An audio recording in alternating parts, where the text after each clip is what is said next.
know that once a person is perverted, it is practically impossible for that person to adjust to normal attitudes in regard to sex.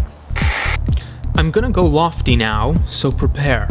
Never in the history of the world have the merchants of obscenity, the teachers of unnatural sex acts, had available to them the modern facilities for disseminating this filth. Through this material, today's youth can be stimulated to sexual activity for which he has no legitimate outlet. Mine honored forefathers, dependable tradesmen of a word once scribed, presently typed, anon to a listening chip dictated, and, soon after that, in a quantum age, roundly by qubits breezily thought, must surely in their graphene heaven be cheered. For now and finally may writers put letters to perfectly marshaled form and deploy them instantly into the world at the click of increasingly steampunked mice. And thus, newsstand publications create a market for illustrated, hardcore pornography. Such words be but abstractions of language, leapt from a single mind into the world, and faithful generally of reception, if not by ephemeral eyes and ears, then at least by those of living beings, instantly, or from archives extracted by avid and future-dwelling seekers. The Military Chaplains Association of the United States, practically every major fraternal, civic, and religious organization, the juvenile court judges, the Federal Bureau of Investigation, innumerable psychiatrists, sociologists, and psychologists attribute the moral decay among our people in very large part to the obscene and pornographic literature so prevalent in our society. And oh, what an awesome archive we steward. What a vast and astonishing treasure. Records of a genome's collective thought that may, if luck smiles, speak to a new age. True, there is in it some image and art, notations of music, mime, and movement. Yet held by far in greatest gushing number is that lavish little invention called book. A major factor that makes youngsters prime targets for this printed filth is the natural curiosity of youth about the mysterious force of sex. Yet, on virtually every newsstand is a welter of misinformation which can wreck them for life. Though a product of the nascent net, I, Sir Richard, still nonetheless revere these venerable vehicles of wisdom heretofore printed, bound, and blessed as books. For indeed, they have for a long epoch played shepherd to a flock of bleeding men, and walked with us o'er ascending terrain of epistemological history. These magazines with a homosexual viewpoint and poses are often not understood by many youngsters who take them as instruction of body development.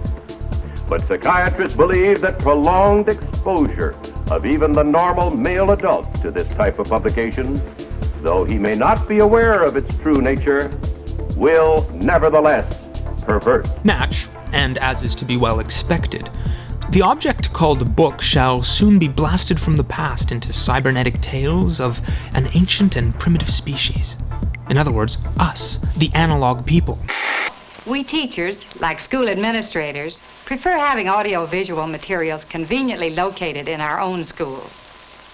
The Panorama program meets this requirement because of its compactness and because it fits the budgets of most schools. Panorama is a book, film strip, and record program that I'm finding very useful in teaching.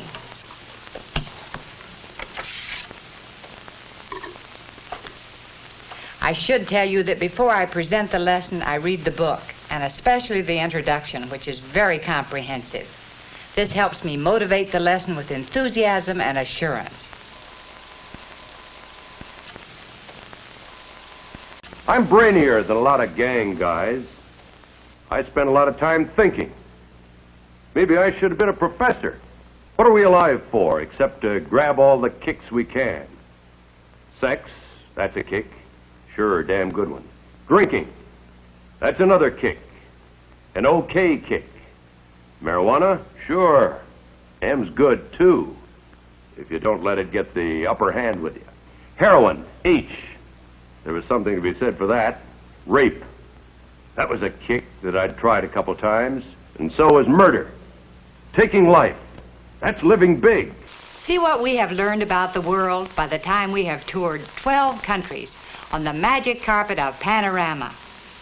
Miss Clark has told us about the many values of the Panorama program in teaching.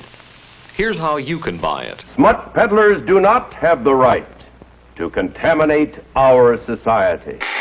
In other words, us, the analog people. Until then, let us take comfort and joy in the folio's physical, tactile form, finding in it the inspiration for bodily pleasures and page-turning pomp. Countless poses, still pictures, slides, movies, all with the same content. Take, for instance, Plato's Symposium. This mighty incantation of Eros, a tale to inspire the drunken revels of pre-Deus Antinous, his friends, and the orgy of their athletes Corinth, happens, by delightful coincidence, to be also one of Sir Leo's faves. How then could I resist calling him back, that he might be seen through a doting cam to consider and caress its genius? You'll recall him, of course, from West Queer West, how he, holding peace, made peace with his art, and we, post-coming to the sweet psalms came, bestowing on me my good direction. I wish to make it clear that the obscenity I'm talking about and the examples that I'm about to show you were not bought on the sly from under the counter. They were not purchased on Skid Row or on the other side of the tracks. They can be bought openly by anyone in drugstores, groceries, delicatessens, terminals, malt shops, cigar stores, newsstands, all over the community. Here's to fellows turned on by big brains. Those that know a mind more voluminous makes blithely the body erogenous. And here's again to fellows of fearless independent thought, by warped and glaring, soul-ensnaring errors galvanized to forge new and wholesome philosophies. Hadrian I Trow was one such noble, a man who saw men's original sin as but the stubborn refusal to think.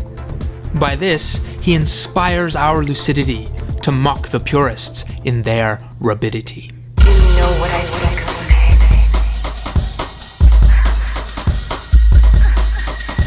You know what I would have